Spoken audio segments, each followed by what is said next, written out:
Hi everyone. So I don't know what episode this is, but this is the Earthy Amy show. So if you haven't been here before and this is your first time, welcome. I'm actually going to be doing this episode and it's going to be on YouTube. So if you're watching on YouTube, hi, welcome to my channel. And if you're listening to this on SoundCloud, hello, welcome back.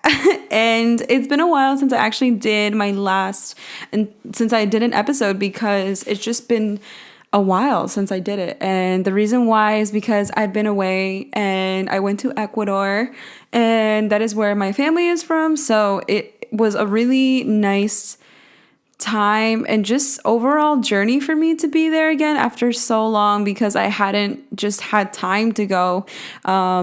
The last 2 years I was either working or I went to a study abroad, so I couldn't really go to Ecuador and it was so sad. But this year I finally got to go, which was really good for me, and it was just overall a really amazing experience. Like always, I feel like every time I go it really changes, and I feel like I learned so much more about myself, which is something that I personally appreciate a lot. So today we're going to be talking about the importance of traveling and what it's been like to travel alone. And I guess more specifically, what I learned from traveling alone. Because I feel like there are a lot of younger people who are traveling. I am 24. I'm going to be 24 in August. So I'm still relatively young, okay? And I think it was just really important for me to go. And I think this video is going to be important for anyone who's interested in traveling, who is afraid to go by themselves. This time I happened to go by myself without my parents. So I'm really excited to talk about this episode. So thank you so much for tuning in, and I hope you guys enjoy it. Let me know what you guys think about traveling alone. Is that scary for you? Have you thought about it? There's so many quote unquote quote unquote influencers out there who are traveling by themselves, having an amazing time, and they're like 14, 15, they're really young. So I really just want to know what you guys think, I just want to know. Also, I want to know what you guys think about this painting. I did this painting today, and it's pretty big, and I just wanted to share this because, if you're interested in purchasing, or if you would be interested, would you purchase this? I don't know. Like that's my question is, would you purchase this? If you don't know what I'm talking about, go to my YouTube channel so you can find out. And yeah, so this is what I did. I'm just gonna put this down now. All right, so let's just go ahead and start the video because this is gonna be quite a long one. I previously did this little video, and I posted a little snippet on my Instagram, but I didn't get. I don't know. I didn't really like that video because I did, but I'm just really I'm really critical about the things that I create. But I just felt like it was kind of timid of me. Not timid of me, but I feel like I was being timid in that video, and I just overall feel like I could do a better one. So here it is, and let's go ahead and get started. All right, so this year, like I said, I traveled by myself for the first time, and it was an interesting experience because I had never really traveled to Ecuador on my own. I was always with my family, and I've always been with them. So the first time that I officially traveled alone was to Cuba when I did a study abroad program, and that was a really great experience for me because I feel like I learned how to let go and kind of distance myself from my family and learn how to, I guess, be more independent. I'm an only child, so that could also play a factor into why I feel so afraid in a way to really go to different places and travel by myself.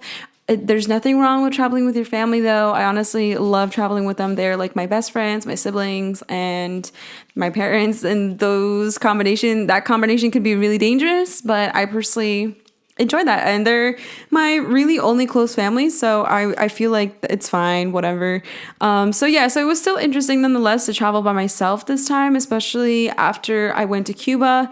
So I'll just give you an overall understanding of what it was like traveling to Cuba. So Cuba was officially my first time traveling, like I said. I was 22. This was 22, and it was a really interesting time for me because I I didn't have access to the internet constantly, like the way that I do here. The same thing happened in Ecuador. I didn't have constant connection. I could have if I wanted to, but I decided not to. I just used my grandmother's Wi-Fi, and that was fine. And in Cuba, it was a little more difficult because when I was staying at the place that I was staying at with my host family, they didn't have Wi-Fi. So the only places that I could really go to were a park or another designated area that had Wi-Fi. So it was a little nerve-wracking, not being in constant connection with my family. At least there was some comfort in knowing that I could easily FaceTime them and tell them about everything. And I was there for a month and a week.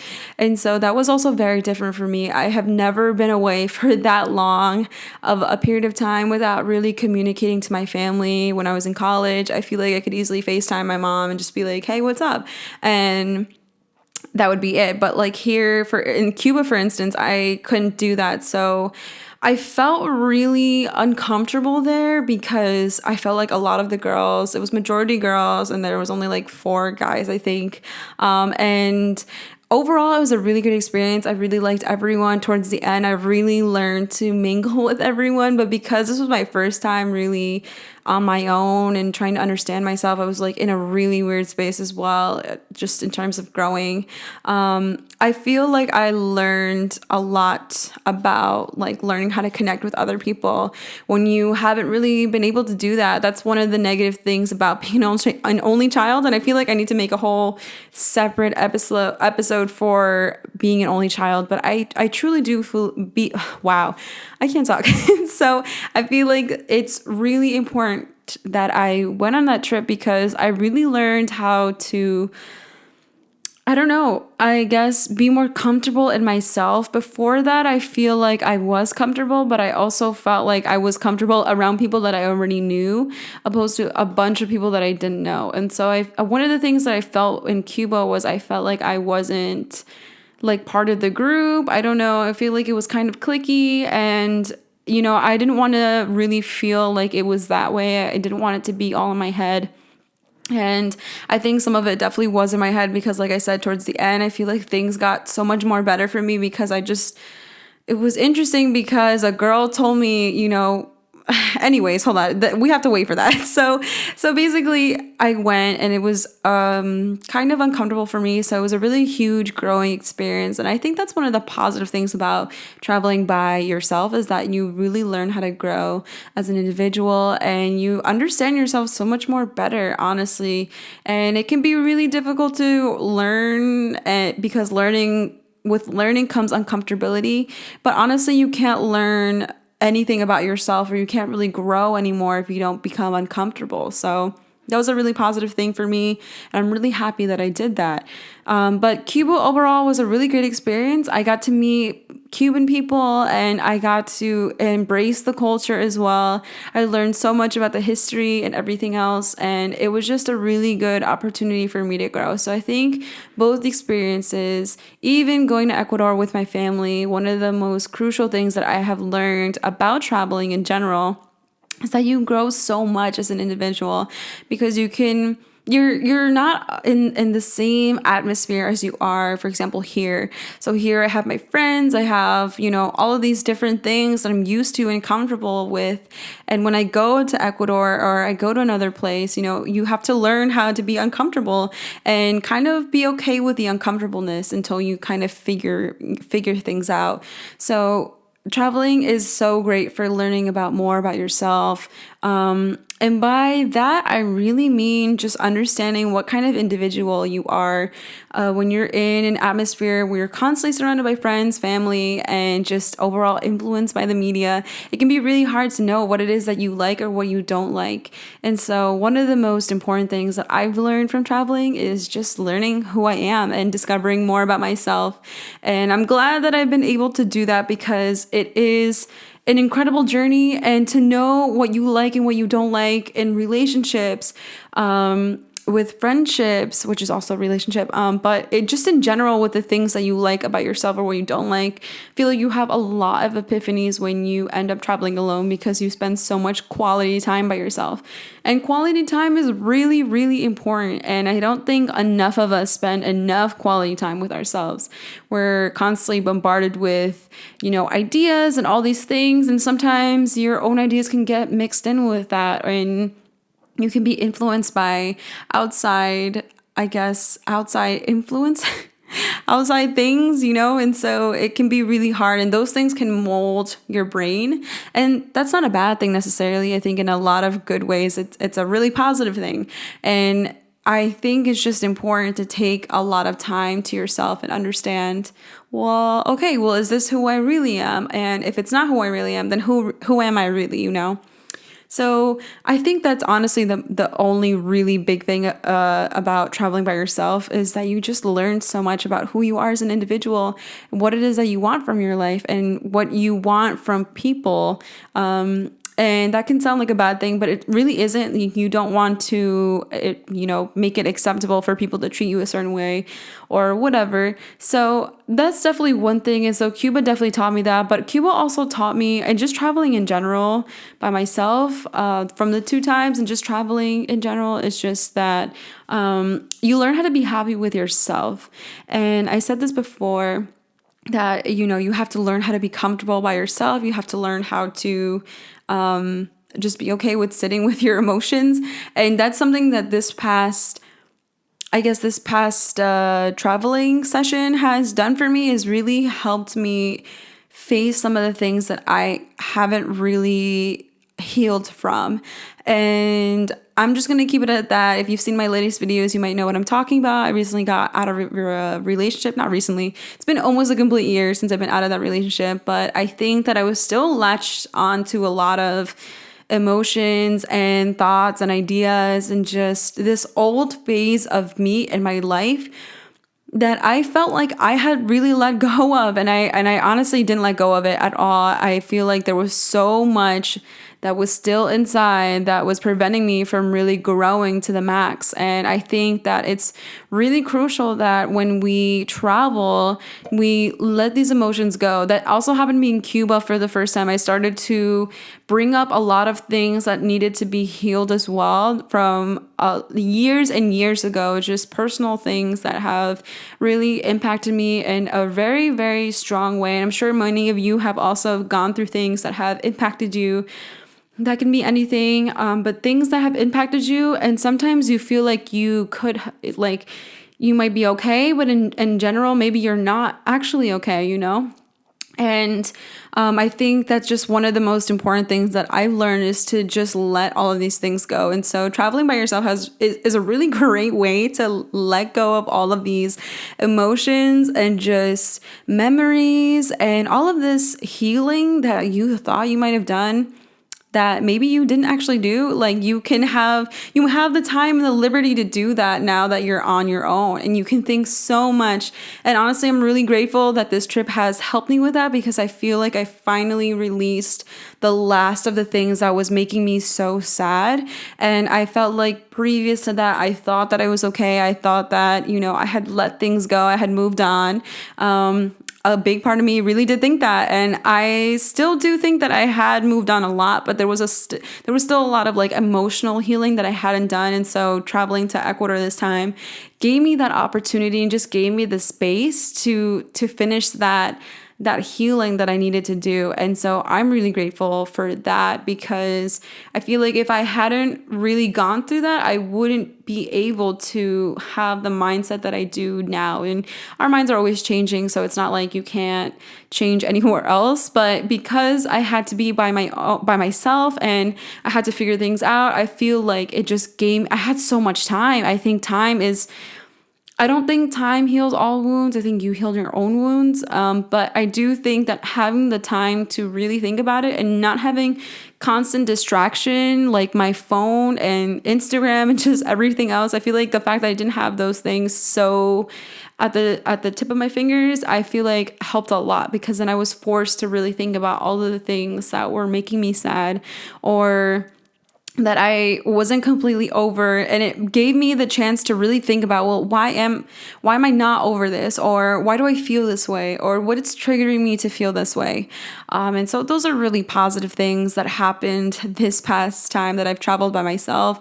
And I really hope and encourage that if you do travel anywhere, or if you're just taking a really long road trip, just think about those things, because I think a lot of us can easily feel like we have helped ourselves, and yet we haven't actually hit the core of it all. We haven't really gone to the root of the problem, and when you don't do that, it just lingers on for a long time. And that's what traveling has taught me a lot as well, is that there are so many things that linger in your life that they could be super random or really huge meaningful events, either negative or positive, that you think about. I think generally it's usually the negative things, but I've noticed that all of these negative things that have happened to me in my life, or just things that have made me sad, I think those things weren't fully accepted in some sort of way. And so that prevented me from growing in a different way. And just in that situation,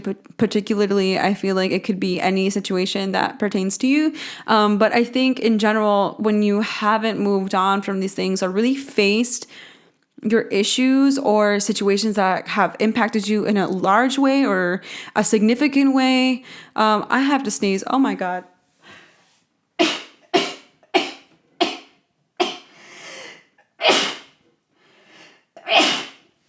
Wow. Oh my God. I just got snot all over my hand, but that's okay. Okay, anyways. Oh, wow. They say when you sneeze, it's because someone's thinking about you. Anyways, so where was I? Okay, so yeah, I feel like you need to do the internal work. And internal work is really, really scary, because when you're not really ready to face those things, or you feel like you're not, oh my God, I keep spitting. Okay, when I feel like when you haven't really had the time to face the things that make you upset and make you unhappy, or have, just like I said, altered your life in some sort of way that's significant to you. I feel like when you don't face those things, and when you don't face your own emotions in general, which is what I wasn't doing, when you don't face them, they tend to just build, and they just keep building. And eventually you'll just suppress them to the point where you feel like you have completely healed from them. Or you will mask those emotions with something else, or just suppress them as much as possible to the point where you have thought you've moved on, which is exactly what I thought. I thought I had moved on. I was dating other people, and I was like, oh, I'm completely fine now. Like, no big deal. Like, I'm totally cool now. And turns out, I was watching, I don't even know what it was called, but it was a movie that recently came out on Netflix with this girl. She was with this guy for 6 or 7 years. They broke up, and then the whole thing is about their one night with her best friends. That's her last night or something. I can't remember what it's called. If I remember, it'll be up here for you guys to know. Anyway, so yeah, that basically happened, and I feel like I just overall was able to face my emotions. And when you sit by yourself and you learn to have a conversation with yourself, I feel like that's when you really learn to, when you grow. Not when you learn to grow, when you grow. Like, that's the time for you to grow, is for you. Like, in order for you to grow, you have to face yourself. And traveling is a really great way of doing that, especially when you're doing it alone, because you have so much time. You don't have time to be talking to somebody else. So all of the things that have been bothering you finally start to come up, and it's like one after the other. Or if it's just one thing, it's just that one thing that's so persistent, and you're like, what the hell? So that ended up happening to me, and I'm really grateful though that it came up, because I feel like I finally finished the most essential part of that situation. And I think it was just all part of the journey as well. Like, I feel like that's how it was supposed to be. And I feel like it couldn't have worked any other way, because I think everything does happen for a reason at the time that it does. So for me, that was really significant, because it made me realize how much healing I had left to do. So more than anything, traveling has definitely taught me to look at the things that are bothering me, and figure out how I can fix them. And if it's something that I need to do internally, I do the internal work, and I really contemplate why I'm feeling a certain way, or what has happened that has led me up to that situation. And a lot of the times, a lot of the times that this has happened, I also have conflicting emotions. So in the case that this happens to you, don't be afraid, because ultimately it's normal. Emotions tend to not make sense, and that's the point. Emotions don't make sense, and they're everywhere. One minute I'll be like super upset about the situation and I'll be like, oh my God, I feel so sad. And then another moment I'll be like, I'm that bitch, like, so it could really just switch up on you, and you might not understand that, and you might feel like you're going backwards, but that's part of going forwards, I think. And I think it's the most amazing feeling afterwards when you start thinking, I'm that bitch, instead of, damn, like, I'm sad. That's that feeling that you need to learn to hold on to. And when it happens, try to figure out how you got to that point, because part of all of this emotional healing that you do is hard, but you also have to figure out how you helped yourself heal in that way. From going to sad to going to yay, I'm amazing. You really need to figure out how you kind of got yourself there, because there is a path and there are patterns in the way that you think and you behave. And so if you can figure that out before anything else, I think that's awesome. And I think it's really important, and it's part of the growing process. And if you can figure it out, it'll be so helpful, because then in the future, you will know how to be able to do that without having to think about it too much or thinking too hard about it. So that's really important. One of the other things that I really learned from this past trip in Ecuador was probably learning. Well, okay, so two things came up mostly, and it really had to deal with. The first one was the emotional healing, and then the second one is death. And I don't know why. Just one day I started watching something on YouTube, and it was talking about death and all of this other stuff, and it just really triggered a part of me that used to come up a lot when I was younger. When I was younger, I watched a movie called, I think it was The End of Tomorrow or something like that. And I was really young when I watched that too. It might have been like 8 or 10.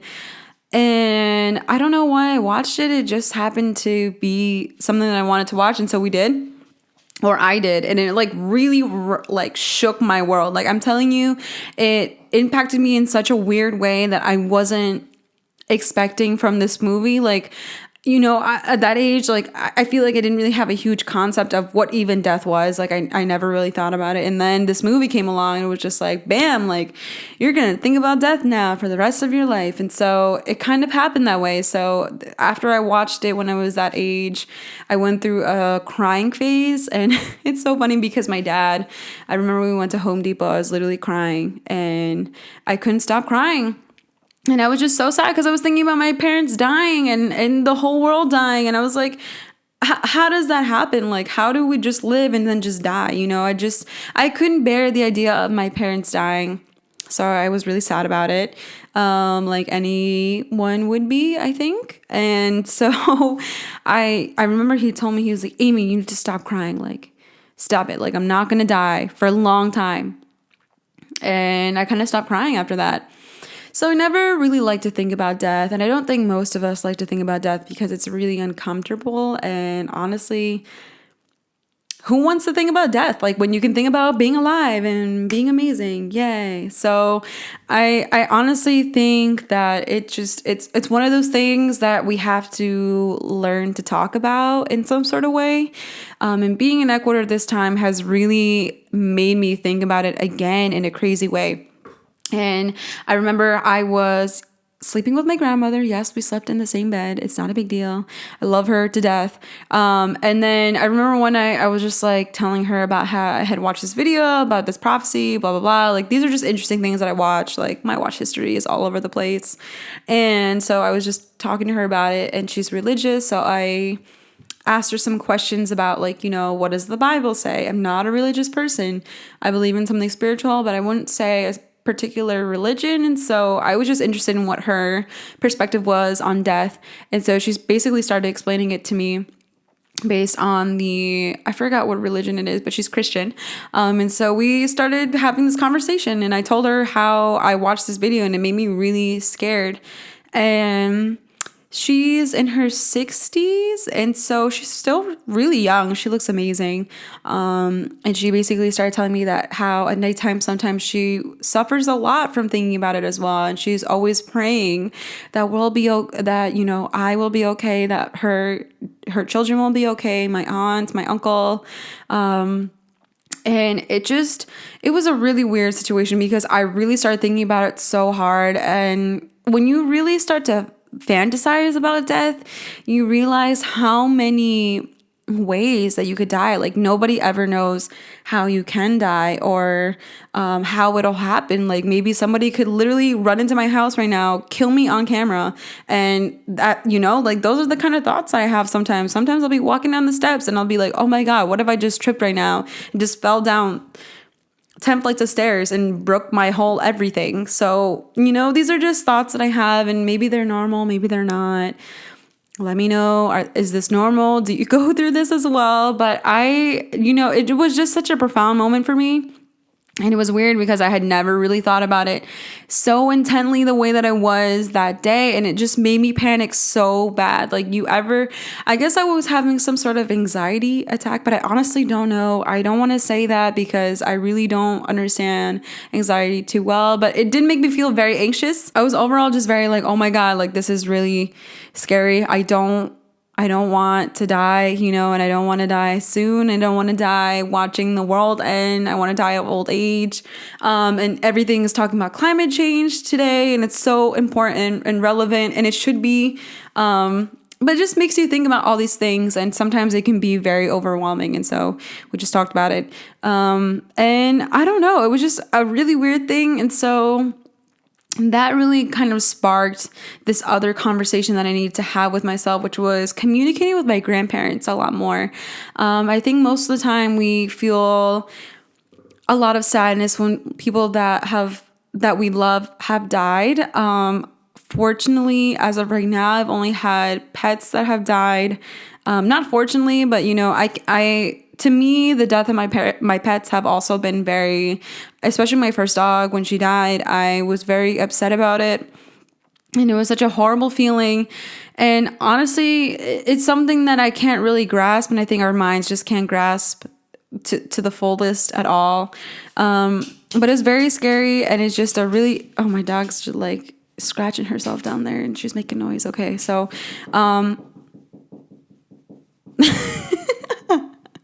that hurt my ears. Okay. So it was a very emotional situation. And I realized that my grandmother was going through a really tough time. Also, my grandparents on my dad's side are also much older than my grandmother. And they are also going through a rough time as well.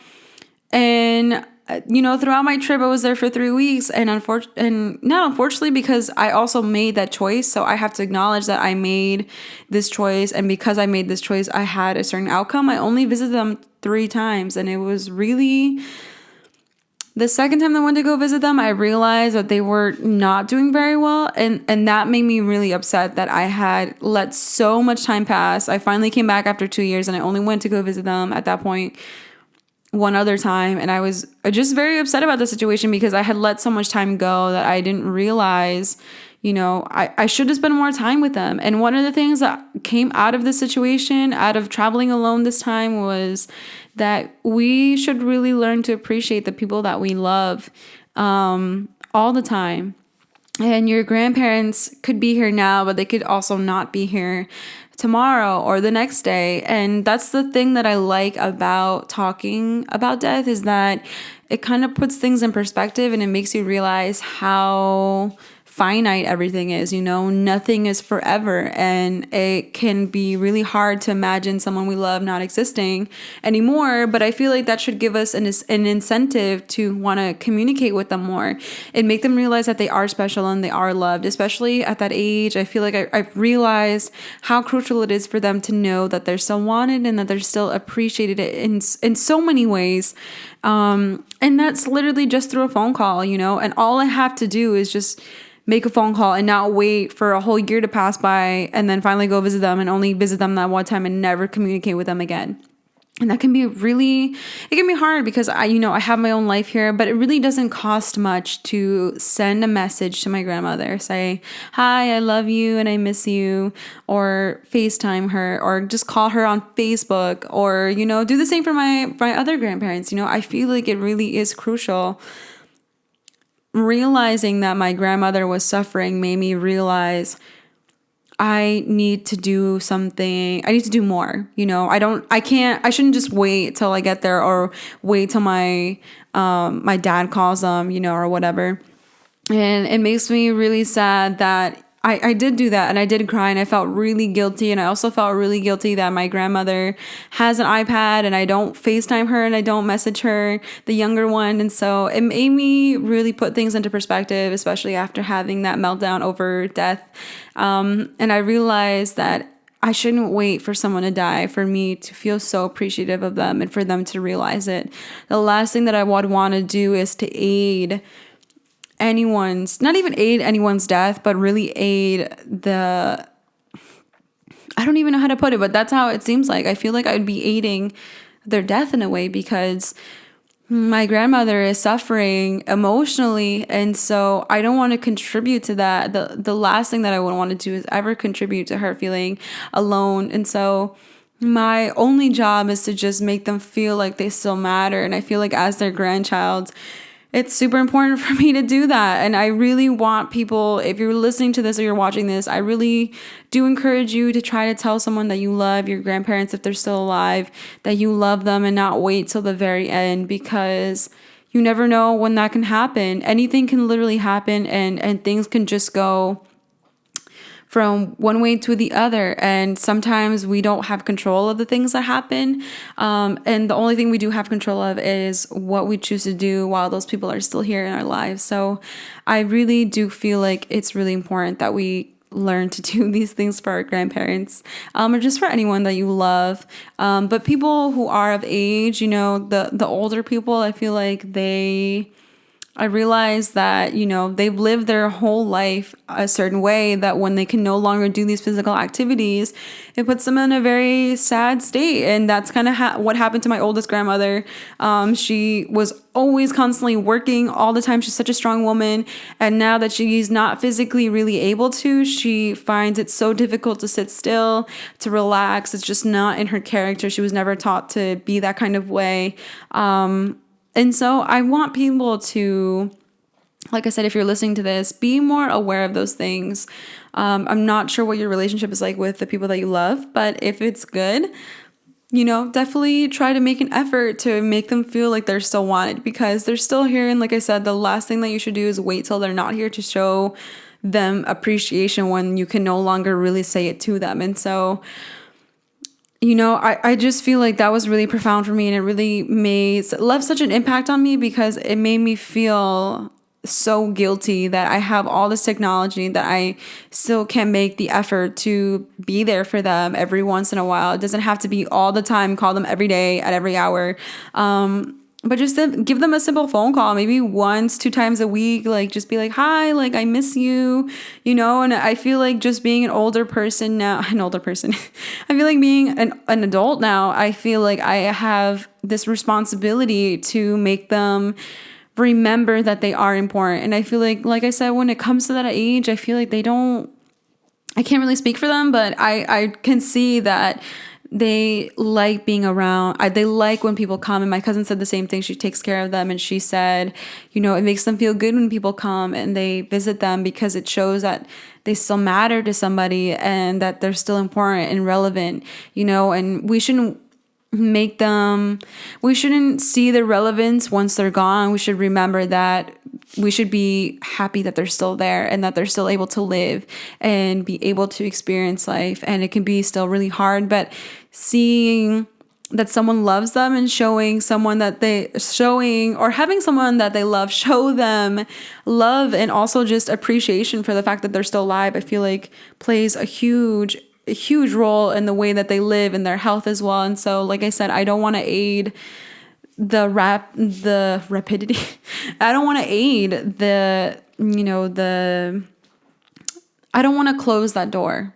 I don't want them to pass away without knowing that I do care about them a lot. And yeah, it was just a really sad opportunity, and I don't want to make this a sad podcast episode.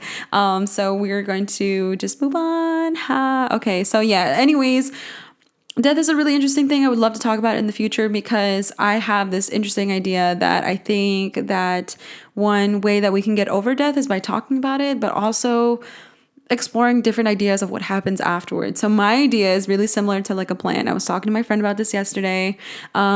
I told her, I was like, I feel like death is kind of like a plant. Like plants die and then they just come back to life and they're amazing and beautiful. And there's just like this whole cycle. So I feel like, that's one way that I try to cope with the idea of death is that, we go back to something or we're just reborn. Our energy is used again and again and again. And I feel like we don't, die forever. I feel like we do live for forever in some sort of way. I don't know how it is. I guess I'll never know till I die, but I do feel that way. I do feel like our energy gets used again and again and again. And I feel like we are part of this huge ball, the world, Mother Nature. She is literally all energy. And I feel like we just go back to this energy and somehow get recycled. Who knows? We could be other beings living a human experience. And it's just a really interesting concept. And I love exploring those ideas, or maybe reincarnation, past lives. There's just so much to discuss that I feel like it deserves its own episode. So that'll be one in the future. And if you like content like this, definitely consider subscribing and definitely consider following my SoundCloud. I will always post my stuff on there as well. The audio version, if you ever want to listen to that. And then if you want to see the YouTube version, it'll be here on my YouTube or on my SoundCloud. So whichever one you would like, definitely give it a follow. And yeah, I think that's pretty much it for this episode. I feel like that covered most of my recent experience, and just overall, just to give a quick little, I guess, not follow up, but I just give a little summary. When you travel by yourself, take advantage of the fact that you are on your own by learning more about yourself and learning who you are as an individual and what it is that you want in your life and what you don't, or where you want to go, what you want to do. Wow, why can't I talk today? I'm in a really weird transitional phase in my life where I feel like I'm transitioning from living the 9 to 5 or just the typical 40 hours a week kind of work life into a more different way of living. And so I'm really grateful. First of all, I'm very, very grateful to the universe and just myself in general for putting myself in this situation and having the balls to do that. That's actually one of the few episodes that are going to come out, the more recent ones after this one, because I do want to talk about how important it is to pursue things that you love instead of pursuing something that is just going to fulfill you financially. I feel like you can do something you love and also make money out of it. Still a work in progress for me, but it's on its way. And so overall, I'm just really encouraging you to learn more about yourself in terms of traveling alone. When you travel, go to different places, be uncomfortable. Traveling alone is an uncomfortable situation to begin with. Like, you have no one to talk to but yourself, and just get to know who you are more. And you'd be surprised how much you don't know about yourself and how much you have left to know about yourself. And maybe you thought you knew yourself really well, and then you'll end up realizing that, no, actually, I'm not this kind of person that I thought I was. And you'll just go down a huge rabbit hole, and you'll just be like, oh my God, wow, I don't know anything about life. That's great. It's a really good thing. I really do promise you that even if you don't travel by yourself, you can do this anywhere. You can do it at home. Go on a nice hike, just spend quality time with yourself. If you can't travel, I just feel like traveling forces you to be on your own. But overall, I just feel like traveling alone really helps you understand a lot about who you are and what you want to do with your life and what will make you the most happiest. And that should be your goal in life, is to be the happiest version of yourself that you can be, because you deserve happiness, and we all do. So I'm going to end it with that cliche and super corny and cheesy line. Thank you so much for listening to this. I really do appreciate it. And like I said, if you would like to subscribe on my YouTube, you're more than welcome to. And if you like content like this, there will definitely be more. And if you want to follow my SoundCloud, you're more than welcome to. This is the Earthy Amy Show. Thank you so much for listening, and I will see you guys in the next one. Bye.